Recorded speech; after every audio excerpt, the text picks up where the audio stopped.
नमस्कार, मैं हूं आपके साथ उमा पाल और आप देख रहे हैं चंबल प्रभा।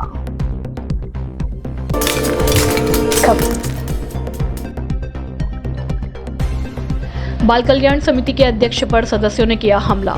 धौलपुर जिले की बाल कल्याण समिति के अध्यक्ष के साथ उनके कार्यालय में मारपीट करने का मामला सामने आया। मारपीट में घायल अध्यक्ष ने बाल कल्याण समिति के सदस्यों पर हमला करने का आरोप लगाया। मारपीट में घायल हुई बाल कल्याण समिति के अध्यक्ष मधु शर्मा ने बताया कि गुरुवार को बाल कल्याण समिति के कार्यालय में बाल कल्याण समिति के 2 पुरुष सहित एक महिला सदस्य ने उन पर हमला कर दिया, जिसमें बाल कल्याण समिति के अध्यक्ष घायल हो गए और जिनको इलाज के लिए जिला अस्पताल में भर्ती कराया गया। बाल कल्याण समिति के अध्यक्ष मधु शर्मा ने बताया कि रोज की तरह बाड़ी रोड स्थित समाज न्याय और अधिकारिता विभाग के कार्यालय में बैठी हुई थी। वहीं कुछ देर बाद बाल कल्याण समिति की सदस्य कविता शर्मा, सदस्य माजिद शरीफी की और सदस्य सोनपाल कार्यालय पहुंचे, जहां समिति की सदस्य कविता शर्मा गोपनीय दस्तावेजों में छेड़छाड़ कर रही थी, जिसका विरोध करने पर समिति के 2 पुरुष सदस्यों ने अध्यक्ष को पकड़ लिया। इसी दौरान समिति की महिला सदस्य कविता शर्मा ने उनके साथ मारपीट कर दी। मारपीट के दौरान सदस्य कविता शर्मा ने कांच के गिलास से उन पर हमला कर दिया। मारपीट और हमले में घायल हुई बाल कल्याण समिति के अध्यक्ष मधु शर्मा को इलाज के लिए जिला अस्पताल लाया गया, जहां डॉक्टर ने उन्हें इलाज के लिए ट्रॉमा वार्ड में भर्ती कर दिया। घटना को लेकर सदर थाना पुलिस जांच में जुटी है। मामला एक्चुअली रोजाना की तरह जब मैं ऑफिस गई तो मैं ऑफिस में जैसे अपने काम कर रही थी, काम करते ही देखा कि डॉक्यूमेंट्स के साथ कविता शर्मा छेड़खानी कर रही थी। जो अभी एसपी साहब ने जो रेस्क्यू किया था जिसमें बच्चे पकड़े थे, तो उनके जो बयान थे, बच्चों के जो बयान जैसे काउंसलिंग की रिपोर्ट कहते हैं, तो उसके साथ छेड़खानी कर रही थी। और ये मेरे पे कई दिनों से प्रेशर भी बना रही थी कि मैं अपने इन बयानों को, बच्चों के बयानों को ना कोई मांग रहा है, इनका रिश्तेदार मांग रहा था, उनको दे दूँ। जब मैंने मना कर दिया तो ये छेड़खानी करने लगे और जब छेड़खानी करके वो अपने बैग में रख के ले जाने लगी कागज़ों को, ऑफिशियल कागज़ों को ले जाने लगी। तो जब रोका तो इनने मेरे साथ गाली गलौज की। पहले तो इसने जब गाली गलौज नहीं हुआ तो इनने धक्का मुक्की करके मेरे का सिर पे गिलास मारा और ये हाथों में ऐसे नाखूनों से उनसे खींचने लगी है। और ये दोनों ने माजिद शरीफी और सोनपाल जी ने मुझको पकड़ा। तो उसके बाद में ऐसे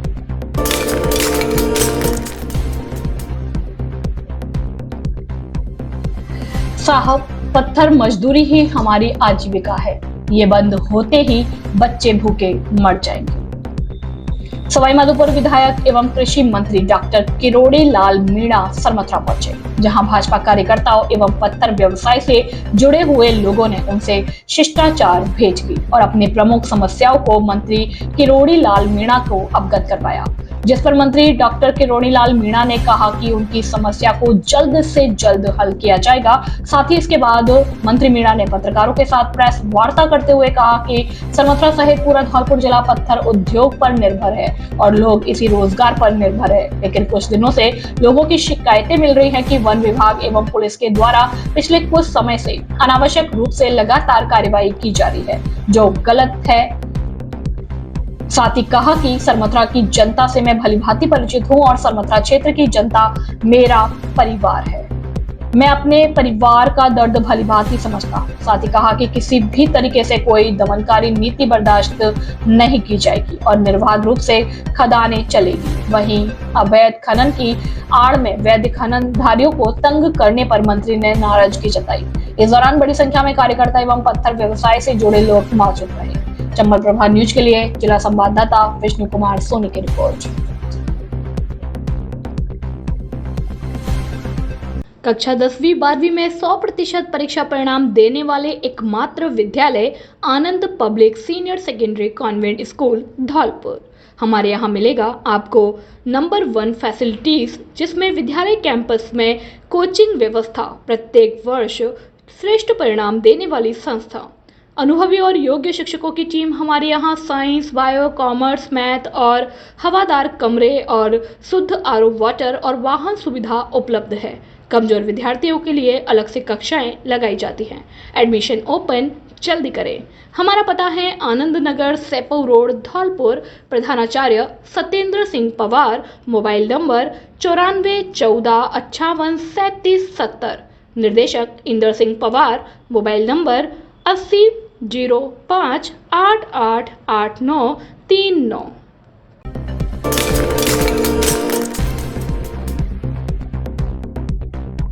राजाखेड़ा उपखंड के देवखेड़ा रोड पर बुधवार देर शाम बाइक सवार कुछ लोगों द्वारा एक युवक पर फायरिंग कर देने की घटना सामने आई। प्राथमिक जानकारी के मुताबिक मामला पुरानी रंजिश का बताया जा रहा है। घटना में पीड़ित युवक शैलेंद्र पुत्र राजेंद्र सिंह निवासी नायला थाना राजाखेड़ा जाम के पास इंजर्ड हुआ है। घटना बुधवार शाम की करीब 8:30 से 9 बजे के बीच की बताई जा रही है।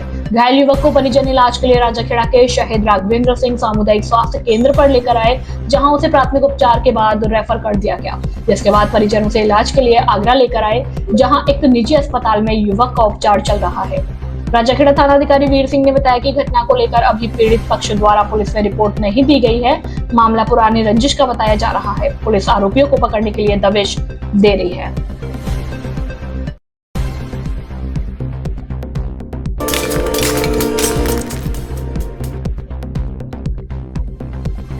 गांव रहल के निवासी दामोदर ने जिला कलेक्टर को सौंपा ज्ञापन।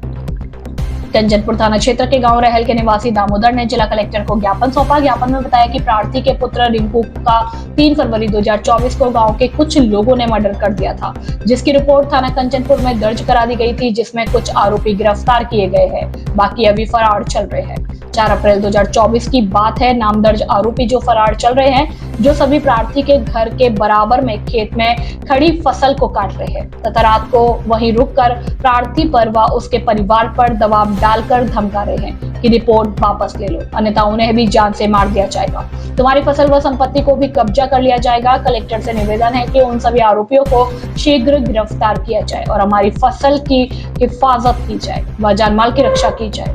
आरोपियों को फसल काटने से रोका जाए, प्रार्थी भय मुक्त होकर अपने घर में रहकर अपनी फसल काट सके और निवास कर सके, हमें न्याय दिलाया जाए। ज्ञापन देने वालों में लाखन सिंह गुर्जर, समुद्र सत्येंद्र सिंह, दामोदर सिंह महिला व पुरुष मौजूद रहे। मेरा नाम शिवानी है, गांव रहल है, रिंकू की बहन। 3 तारीख को भी उनका मर्डर हुआ था और आपसे हाथ जोड़ के निवेदन है कि उन लोगों को प्लीज गिरफ्तार किया जाए। नाम दामोदर है, गांव रहल का रहने वाला हूँ। मेरे बच्चे का 4 तारीख को मर्डर हुआ था और कुछ हत्यारे फिर रहे हैं, मारने को फिर रहे हैं, हमारी ज़मीन को काटने नहीं दे रहे हैं। और मेरा नाम दामोदर है साहब, मैं कहने वाला हूँ और आपसे ये निवेदन है कि मुझे न्याय मिलना चाहिए। मेरा बच्चा ख़त्म हो गया है, हत्यारे गांव में फिर रहे हैं, न तो ज़मीन को काटने दे रहे हैं और न अपनी ज़मीन को काट रहे हैं। हमें रात में आके ना ये परेशान।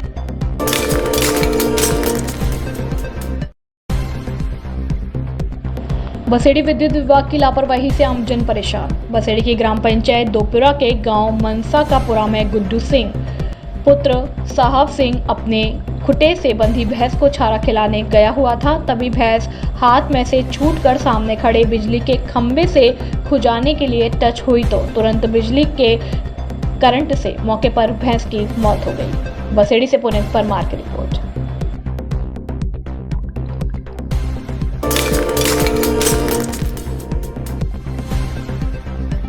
विद्युत विभाग की लापरवाही से आमजन परेशान।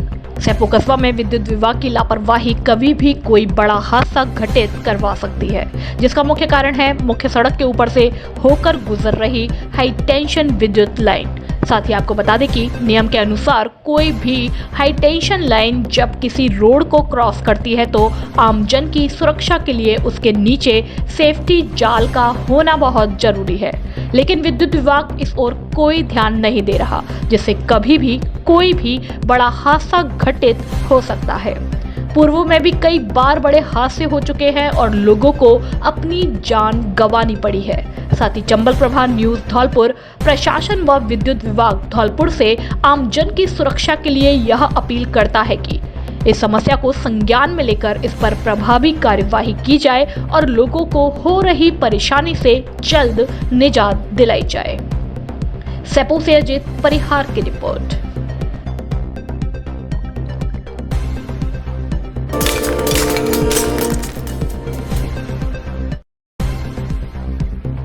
सैपो थाना क्षेत्र के जगरियापुरा गांव में बुधवार गुरुवार मध्य रात्रि को अज्ञात चोरों ने एक घर में चोरी की वारदात को अंजाम दिया। सुबह जागने पर परिजनों को घटना का पता चला तो सभी हक्के बक्के रह गए। तभी पीड़ित गृह स्वामी के द्वारा पुलिस थाने में पहुंच घटना को लेकर तहरीर दी गई।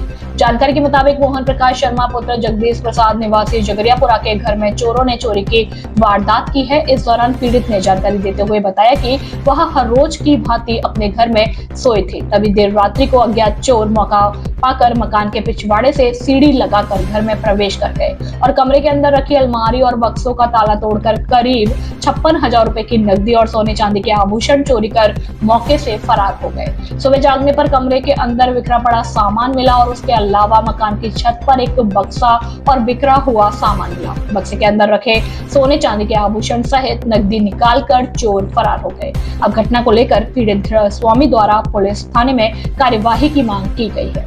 सेपू से अजित परिहार की रिपोर्ट। भाई साहब चांदी की गुड़िया और चांदी की लच्छी बड़ी थी और 56,000 रुपये नकदी चोरी हुई है। हेलवाई के ताले तोड़े गए हुए थे और इस संदूक में चोरी हुई है।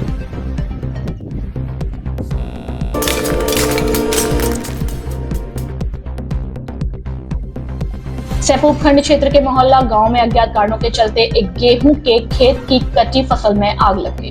आग लगने के बाद उठी धुआं देख आसपास के खेतों में काम कर रहे किसान तथा ग्रामीण मौके के लिए दौड़ पड़े। एकजुट हुए लोगों ने ट्यूबवेलों की मदद से काफी समय तक आग बुझाने के लिए मशक्कत की, लेकिन जब तक खेत में कच्ची पड़ी करीब 2 बीघा फसल जलकर राख हो गई। जानकारी के मुताबिक हाकिम सिंह के द्वारा मेहनत कर करीब 2 बीघा खेत में गेहूं की फसल उगाई थी। अंत समय में आग लगने से किसान के पसीने की गाड़ी कमाई जलकर स्वाहा हो गई। घटना को लेकर सरपंच होली सिंह परमार के द्वारा प्रशासन को घटना से अवगत कराया। वहीं मौके पर एकजुट हुए ग्रामीण धीरज शर्मा सहित अन्य लोगों ने प्रशासन से पीड़ित को मुआवजा दिलाए जाने की मांग की है।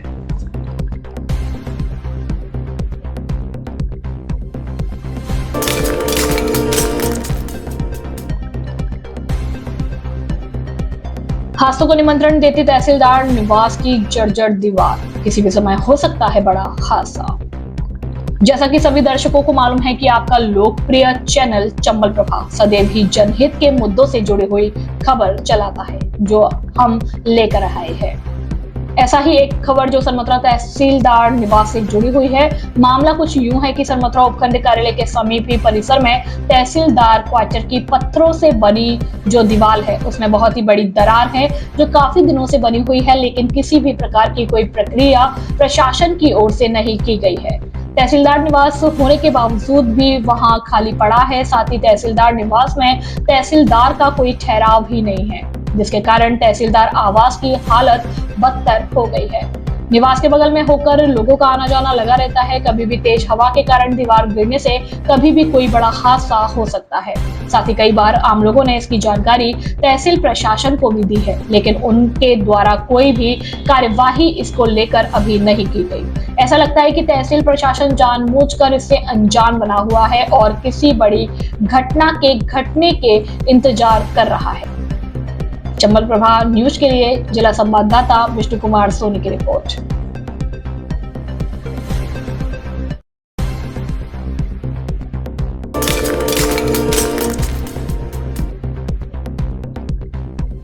पाँच अप्रैल से शुरू होगा होम वोटिंग का प्रथम चरण।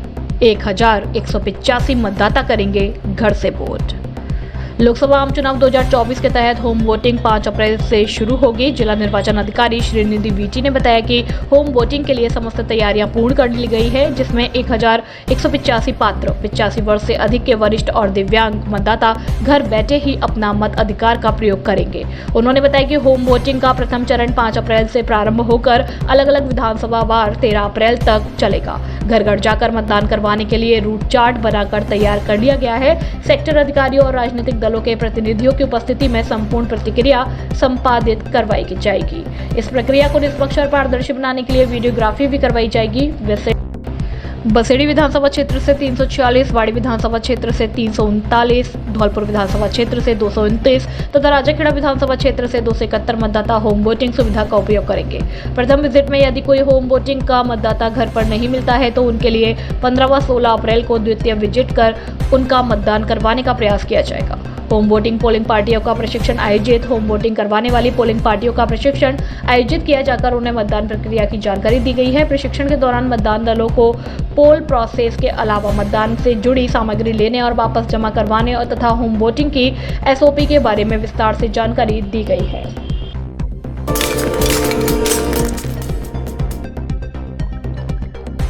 मेंटेनेशन कार्य के चलते नाहिला और सिंगावली में कल बंद रहेगी बिजली। जयपुर डिस्कॉम के राजाखेड़ा ग्रामीण के नाहिला एवं सिंगावली फीचर की विद्युत आपूर्ति कल दिनांक 5 अप्रैल शुक्रवार को मेंटेनेशन कार्य के चलते बाधित रही। वहीं संदर्भ में राजाखेड़ा ग्रामीण के कनिष्ठ अभियंता जयपुर डिस्कॉम विशाल जायसवाल ने जानकारी देते हुए बताया कि कल दिनांक 5 अप्रैल दिन शुक्रवार को सुबह 9 बजे से दिन में 2 बजे तक नाहिला GSS और 2 बजे से शाम 6 बजे तक सिंगावली GSS से निकलने वाले सभी 11 kV फीडर की विद्युत सप्लाई बाधित रहेगी। उक्त अवधि में GSS पर मेंटेनेशन कार्य किया जाएगा। राजाखेड़ा से कुश राइटर की रिपोर्ट।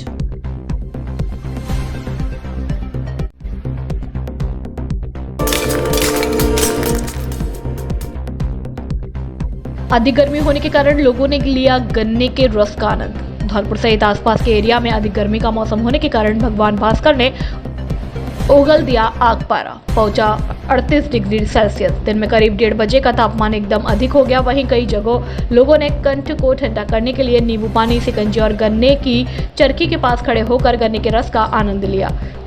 स्थानीय वैद्य राघवेंद्र शर्मा और फक्कड़ बाबा ने बताया कि गर्मी के मौसम में नींबू पानी, मटका पानी और गन्ने का रस पानी स्वास्थ्य के लिए बहुत ही लाभदायक है और गन्ने का रस और नींबू पानी तो आप भरे पेट में भी पी सकते हैं। वहीं मौसम में गर्मी अधिक होने के कारण शहर भर में गन्ने की धड़ी, चरखी आदि लोगों की भीड़ देखने को मिलेगी। जैसे ही मार्च का महीना विदा हुआ, अप्रैल में गर्मी के महीने में प्रवेश किया। गर्मी का मौसम एकदम बढ़ गया और पारा ऊपर चढ़कर 38 डिग्री पर पहुंच गया। इस उपरांत लोगों ने पुदीना, नींबू, काला नमक युक्त गन्ने का रस पीकर अपने कंठ को ठंडा किया और ठंडे गन्ने रस का आनंद लिया। धौलपुर से सुखदेव कांकुलिया की रिपोर्ट।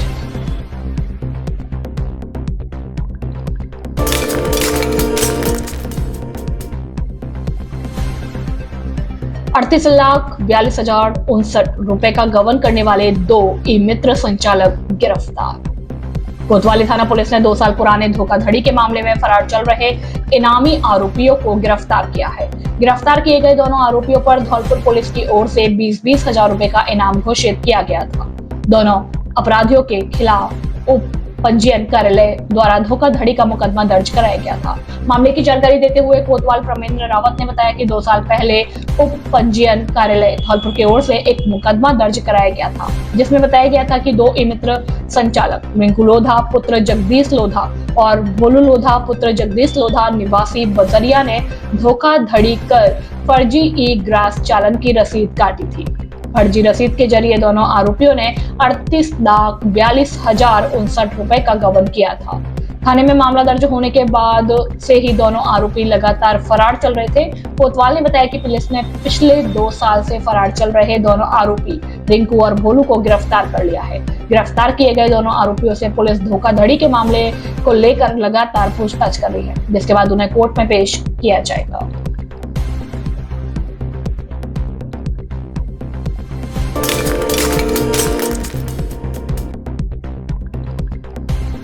पदयात्रियों के लिए भक्तों द्वारा जगह जगह लगाए जा रहे हैं भंडारे एवं प्याऊ। चैत्र माह के शुरू होते ही नेशनल हाईवे से करौली स्थित किला देवी माता के दर्शनों के लिए भक्तों का आना शुरू हो चुका है और रोजाना सैकड़ों की संख्या में भक्तगण पैदल चलकर माता रानी के दरबार में ढोक लगाने के लिए जा रहे हैं, जिनके लिए लोगों के द्वारा जगह जगह पांडाल लगाए हैं। साथ ही संदर्भों में समाज सेवी सतीश चंद्र गर्ग ने बताया कि यात्रियों को अपनी यात्रा के दौरान किसी भी तरीके की कोई असुविधा ना हो, इसके लिए अकेले सरमथरा उपखंड में ही करीब 1 दर्जन से अधिक पांडाल भक्तों द्वारा लगाए गए, जिनमें रोजाना पदयात्रियों के लिए चाय, नाश्ता, भोजन, दवाई, रुकने सहित अन्य व्यवस्थाएं की गई है। साथ ही कहा कि अभी तो शुरुआत में रोजाना करीब सैकड़ों पदयात्री निकल रहे हैं, लेकिन 1 या 2 दिन बाद यह संख्या हजारों में पहुंच जाएगी। चंबल प्रभा न्यूज के लिए जिला संवाददाता विष्णु कुमार सोनी की रिपोर्ट।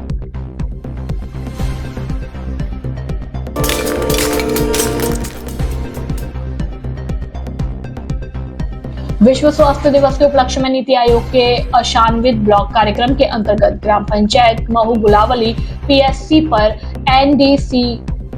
एनसीडी कैंप का आयोजन किया गया, जिसके अंतर्गत 30 वर्ष से अधिक आयु वर्ग के ग्रामवासियों का रक्तचाप और मधुमेह की निःशुल्क जांच की गई। कार्यक्रम की शुरुआत डॉक्टर जितेंद्र द्वारा मौजूद ग्रामवासियों को स्वास्थ्य सेवाओं और स्वास्थ्य परीक्षण के महत्व को साझा करते हुए किया गया। एवीपी फेलो अंकिता भूपरिया ने विश्व स्वास्थ्य दिवस की theme my health my rights की बारे में लोगों से चर्चा कर स्वास्थ्य के प्रति जागरूक होने की पहल की। VHS अनीशा खान ने शिविर में उपस्थित लोगों को आशान्वित ब्लॉक कार्यक्रम की जानकारी दी। कार्यक्रम में 80 से अधिक लोगों ने जांच करवाई और शिविर का लाभ उठाया। वहां मौजूद शिवम बंचू पवन ने लोगों का शुगर और रक्तचाप की जांच की और हेल्थी लाइफस्टाइल के बारे में जागरूक किया, जिसमें नीति आयोग की सहयोगी संस्था पिरामल फाउंडेशन ने शिविर संचालन में सहयोग किया। कार्यक्रम में पिरामल फाउंडेशन के जिला समन्वयक विनय Gandhi fellow Abhinay Menihas, AVP fellow Ankita Bhupariya, VHS Anisa Khan सहित अन्य मौजूद रहे। बसेड़ी से पुनीत परमार की रिपोर्ट। चंबल प्रभा। खबरों में फिलहाल इतना ही। कल फिर मिलेंगे कुछ नई बड़ी खबरों के साथ। तब तक के लिए नमस्कार और आप देखते रहिए हमारा लोकप्रिय चैनल चंबल प्रभा। धन्यवाद।